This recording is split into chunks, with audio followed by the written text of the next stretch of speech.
Good afternoon. This is Grateful Ed. Hope you're having a great day. It is, I want to say hello to everybody, and I want to give a big shout out and a thank you for everyone that supports me. I love you, I feel you, and I appreciate what you've done for your support. It is, there's a lot of things happening right now.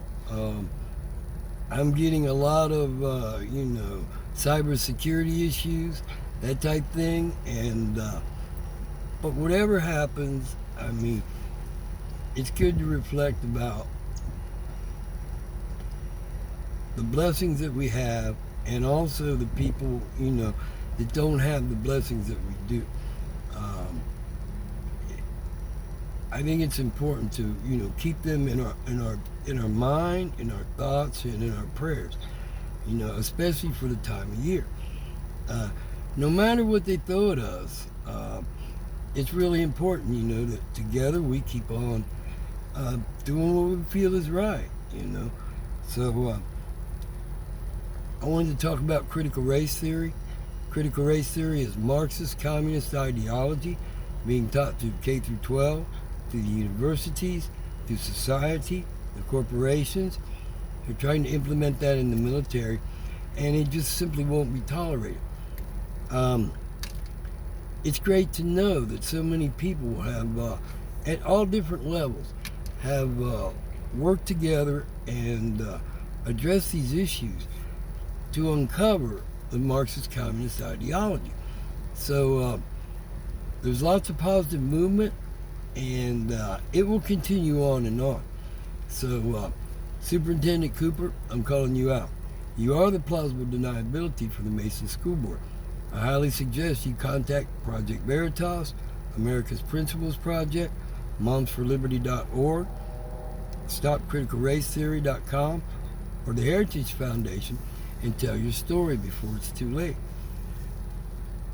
Sir, you're simply the plausible deniability for the Mason School Board.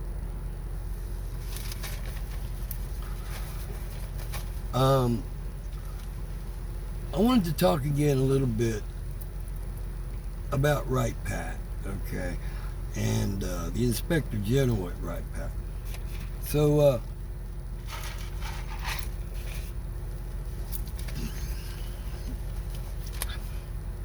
I guess the first thing I got to say is everybody's in the system, this matrix, or the system, if you will, whether we know it or not.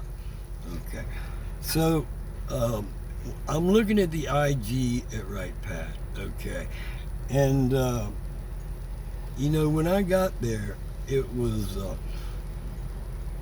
had been 10 years since we had an IG inspection. Okay, so that caught me as funny. Why you wouldn't have a regular either operational inspection or a management inspection, MEI, I think is what they call it then. I'm not sure what they call it now. But I'm looking at now like, it's the culture that we're in, and it's part of this matrix. Okay, especially at Wright Pat. And the reason why I say that, I'm saying that a lot of people are just out to set you up. All right, I want to say it was like a setup culture. Okay, so when we were preparing for the IG to come, I prepared basically off what my experience, the checklist, what we had been through, right? But the thing about it is that there was a personal argument on the inbreed, which is, never a good thing. Never a good thing. But I think the disagreement snowballed into a competition, or instead of an inspection that would, was really valid, it was more like they were there to find findings, okay? Because I think they were pissed off at my commander and the chief that came down and the civilian. I don't know their names, but, they were testing us, but also in a manner that really didn't have anything to do with our normal operating procedure. Okay. Then when it comes to the setup culture, again, I got to look at, AMTI. When I worked there and when I was set up, and the correlation between ITC and AMTI, the people that had switched over, and how ITC had lost the contract. So again, for me, that was another setup. Now I look at it back, to the hometown crime family, and beginning to wonder if they weren't involved in that too. See, so and the other thing was, I contacted the Inspector General a couple of years ago, and I really didn't get a meaningful answer. And again, I believe that whole thing was a setup, and they really never had any intention of addressing the issues other than to belittle or berate someone in the middle of their scheme. So, that's basically where I'm at on those again. Looking at all those three things and trying to tie it back to you're in the system whether you realize it or not. And when you're trying to do, what you can, and that goes for anybody, all you can do is the best you can do, right? When it comes to that. Now,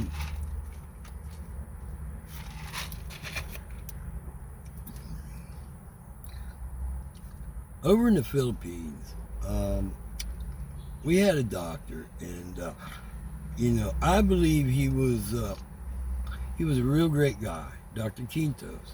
Okay, and he was doing a lot of work trying to really, really help veterans as far as their medical and along with their claims for the VA, right? So, the thing about it is he died of a heart attack at a young age, okay? And that can happen to anybody. He was very physically fit, very sharp, very aware of what was going on, and coordinating with, the representatives that he had to deal with as far as TRICARE and stuff. But now I kind of question that, okay? Because I question it because perhaps he was making progress too much too soon, and the powers that be in that matrix did not want to see him do that. I'm not accusing anybody of anything. These are just my thoughts and recollections looking back at it now. So the other thing was, when it comes to TRICARE, okay, my friend had told me some of the things that they were doing for him, okay, and billing TRICARE. Like, how could I say, personal service, a car to the house, stop and buy lunch, these type things. And it struck me as funny. By the time I got there, it wasn't like that. And when I went to sign in, it was different. Let's just put it that way. It's going to be different at every place. But something was off, okay? Because at that time, they had cut off their funding. And so later on, there was... they cut off their funding. We couldn't get any medicine. They weren't getting paid by the government. Okay. And the reason was they had milked the U.S. government, TRICARE, for over $100 million at the time. And this is around 2000 and I want to say 2004 or 2005. So, those were a couple examples of, things that were shady that I lived through, but now looking back with the experience, I look at it totally different,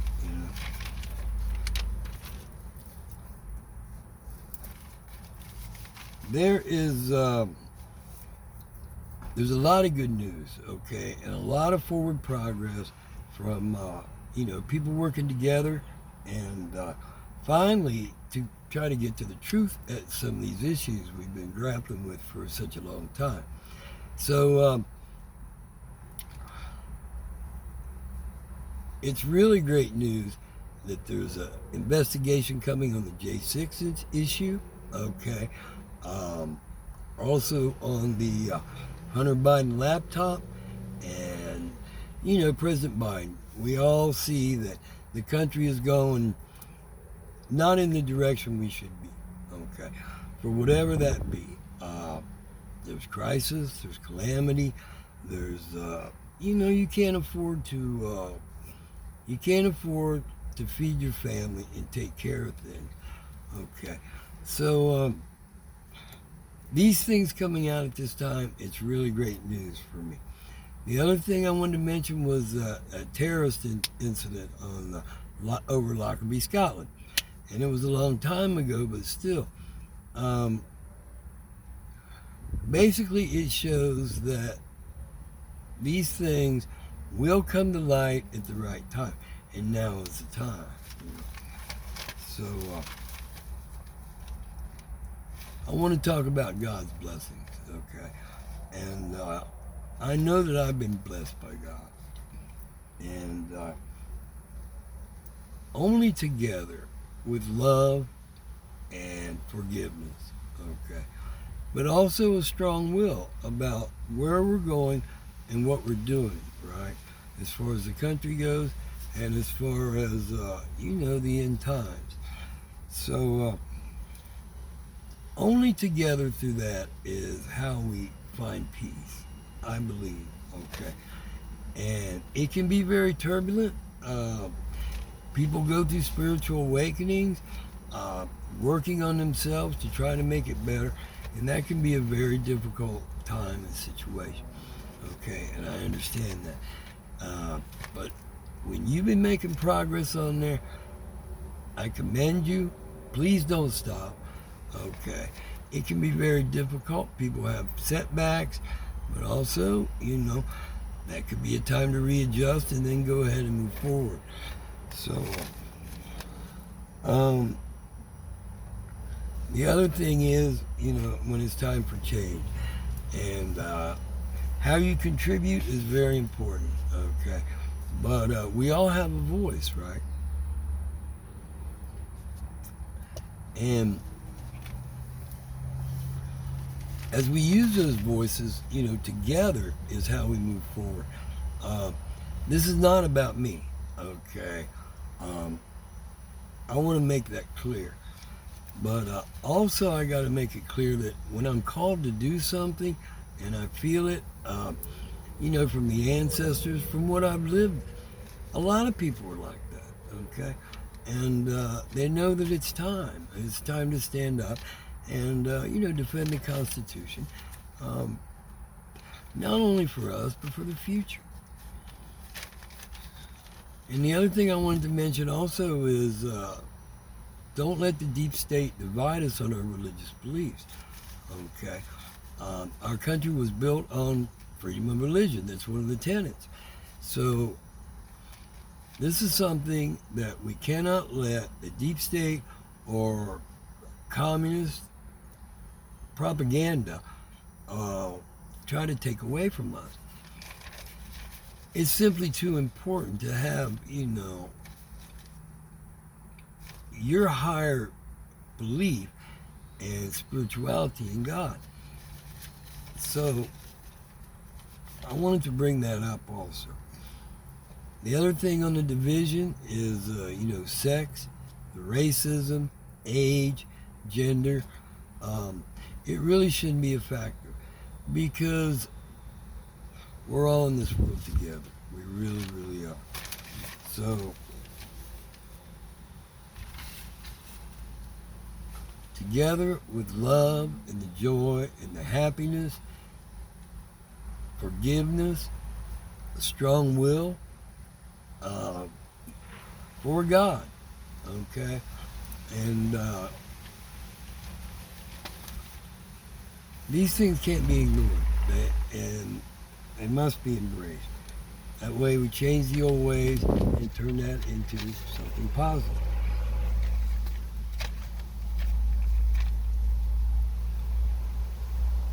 The other thing about setups that I wanted to talk about was, this is not easy, but I'll go ahead and say it. There was, I was entertaining. I was married at the time, so I was having an affair. Okay, I have to admit that. And during that, it wasn't an affair as much as more of it was a meeting, and it was platonic. You know, we were friends. There was, conversation and things. So, at the time, there was a guy I was, doing business with. I bought some gold, and he would come. He would come to my country, and he would do business. And then I had a chance to see him and his daughter and meet his family in their country. Okay, so there was that was a thing about meeting the parents and being over there for dinner. Right, I had no business being there. Okay, being married, I didn't. But it's no secret that our marriage was rocky. Okay, so, but anyway, the thing about it was they had a neighbor come over, and the neighbor came in after dinner, and he'd worked for American Airlines. He was a pilot, and I had known that they were smuggling drugs into the country, right, into America, and they were known for that.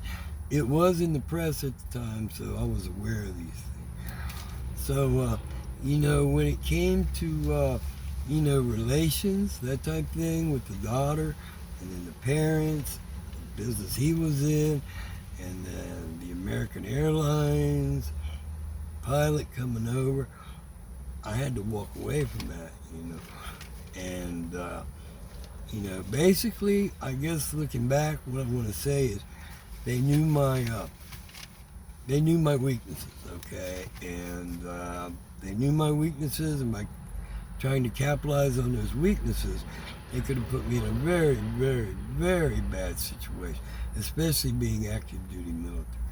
So they knew about women, okay, and they knew about cocaine, all right, and these type of things. So again, the deep state will play on, they'll know exactly what your weaknesses are, and they will play on those, in order to entrap you. So, okay, Tori Morris, she ran for Secretary of State. She did not win. Franklin Rose kept her name off the ballot as a Republican. Now, the Republican rhinos in Ohio and, everywhere, they've been doing this for a long time. If you're not part of our crowd, then we are going to do everything to discredit you and to keep you out of what they feel is their government. Tori ran as an independent. LaRose discredited her signatures and her count on the signatures that she needed to run as an independent. So Tori took him to court, and she won. She won in Ohio Supreme Court. Now she has a lawsuit, and it's for the inspection of our votes, okay, to inspect the machines and count the votes, right? But also it is about the discrimination that I spoke about, the Republican Party trying to keep you out. And it doesn't have to be just the Republican Party.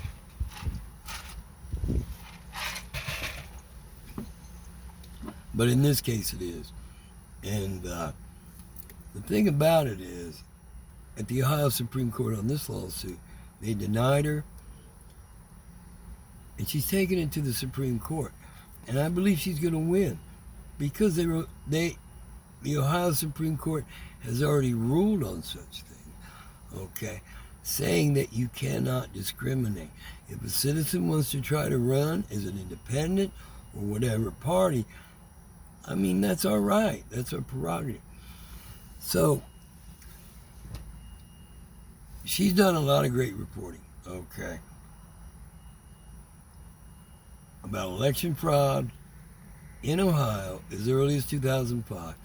And also, you know, taking it back and putting that out there on her podcast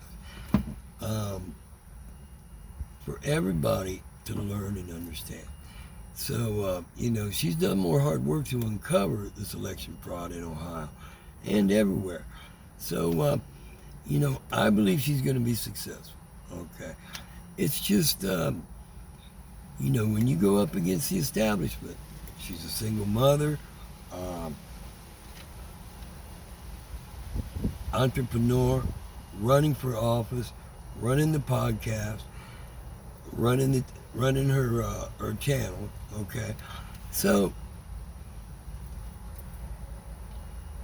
whenever that's done, okay, the people that have experienced that, that's sort of like the call to stand up and do something, I believe. So, you know, you can check out her website at ToriSays.com. She's got dynamite articles, and they're not new, okay? They've been out there for a long time. On Stock and Page, on the J6, on Hunter Biden and his laptop. So these things aren't new. But I've just discovered them a couple of years ago. So I believe she's going to be successful, and we should all be behind that, you know, behind that effort. President Trump was right about a lot of things. President Trump was right about our First Amendment rights. He was right about our Second Amendment rights. He was right about Common Core. He was right about critical race theory. President Trump was right about China manipulating their currency in order to gain unfair business advantage on every dollar that was been spent. He was right about the manipulating the trade policies also with the United States and China. President Trump was right about Obama and Obama's birth certificate. He was right about McCain, and you know, we didn't. There was a time when I wanted John McCain to be president, but we see through that. President Trump was right about our energy, and energy as a natural resource and a national security issue that we have to have control over. We have all the resources. We don't need to go to a foreign country in order to do any kind of business like that. It's just not needed. President Trump was right about John Kerry and you know, selling out the United States. Again, if it's tied to energy or tied to some of Obama's dealings, you know, during his time, this stuff is being called out, all these issues. So, you know, it's that was treason right in front of our face, you know. At the time we couldn't see it, but now as we detach from it and look at it from a different point of view, it really is. President Trump was right about the border, and it's a disaster down there on so many levels. Building the wall and having a system for people to apply and become American citizens is just the way we've always done business. And somehow we went away from that, like that's the wrong thing to do. Like America's bad for doing that. And that's simply not the case. President Trump was right about January 6th, and he was right about the elections too. I want to thank you very much. I want you to have a great day. I'm having cyber issues, so my Etsy store is it's under construction. We're not going to let that stop us. God bless you. God bless America, and have a great day. Keep on keeping on. Bye.